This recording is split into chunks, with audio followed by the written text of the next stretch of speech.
আবারও ভারতকে চাপে ফেলতে চীন চাল দিল অরুণাচল নিয়ে। ভারতের অরুণাচল প্রদেশের ২৭টি জায়গার নাম একতরফাভাবে বদলে দিয়েছে বেইজিং। যুদ্ধ নেই, কামানের গর্জন নেই, তবু যেন সীমান্তে এক অদৃশ্য সংঘাতের শঙ্কা ছড়িয়ে পড়েছে। সাম্প্রতিক সময়ে কাশ্মীরের পেহেলগাঁও ইস্যুতে পাকিস্তানের পাশে দাঁড়িয়ে চীন যে বার্তা দিয়েছিল তা এখনো কাটার মতো বিধে আছে ভারতের মনে। তার মাঝেই নাম বদলের এই সিদ্ধান্তকে অনেকেই দেখছেন শি জিনপিং এর কূটনীতির দাবার বোর্ডের নতুন চাল হিসেবে।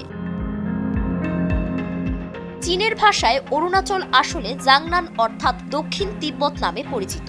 সাধারণ ফ্যানের দিন শেষ, আকিস ফ্যানে বাংলাদেশ। তাদের দাবি অরুণাচল ঐতিহাসিকভাবেই তিব্বতের অংশ এবং সেই সূত্রে চীন তিব্বতের ভূখণ্ডে পড়ে। এ নিয়ে তাদের অবস্থান নতুন নয়। ২০১৭ সাল থেকেই ধাপে ধাপে ভারতের ভূখণ্ডের উপর এই নামকরণ প্রক্রিয়া শুরু করে চীন। এবার সেই তালিকায় যুক্ত হলো আরো ২৭টি নতুন নাম। এ নিয়ে চীন এই পর্যন্ত ৭০টির বেশি স্থানের নাম বদলে ফেলেছে ভারতের মানচিত্রের মধ্যেই।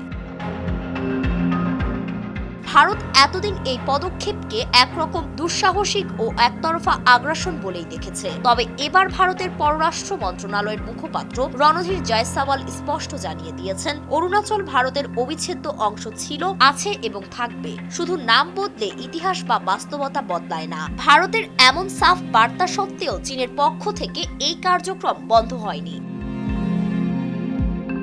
তবে এই পুরো ঘটনায় মোড় ঘুরেছে তখন যখন ভারতের জবাবের কৌশলে এসেছে পরিবর্তন। ভারত এবার শুধু প্রতিবাদ নয়, এবার ভারত ও চীনের অভ্যন্তরীণ অঞ্চলগুলোর সংস্কৃত নামকরণ শুরু করেছে। ভারতীয় সেনাবাহিনীর যুদ্ধ তথ্য বিভাগ ইতোমধ্যে তৈরি করেছে সেই তালিকা। হিন্দুস্তান টাইমসের এক প্রতিবেদনে উঠে এসেছে এই তথ্য। প্রতিবেদন বলে দিচ্ছে এবার পাল্টা কৌশল নিতে শুরু করেছে ভারত।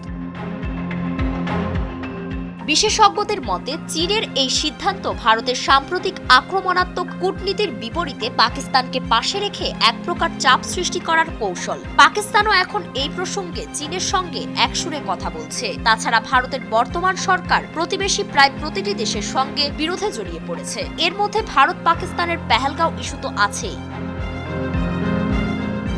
যদিও ভারত পাকিস্তানের মধ্যে এখন যুদ্ধবিরতি চলছে, তবে কেউ কাউকে ছাড় দিয়ে কথা বলছে না। এর মধ্যে চীনের এই পদক্ষেপ এখন শুধু সীমান্ত উত্তেজনার মধ্যেই সীমাবদ্ধ থাকছে না, এটি হয়ে উঠেছে আঞ্চলিক আধিপত্যের লড়াই। এই উত্তপ্ত পরিস্থিতিতে আন্তর্জাতিক অঙ্গনে একটা প্রশ্নই ঘুরপাক খাচ্ছে, এটা কি শুধুই নাম বদলের খেলা, নাকি অরুণাচলের পর্দার আড়ালে শি জিনপিং খেলছেন এক দীর্ঘমেয়াদী ভূরাজনৈতিক খেলা?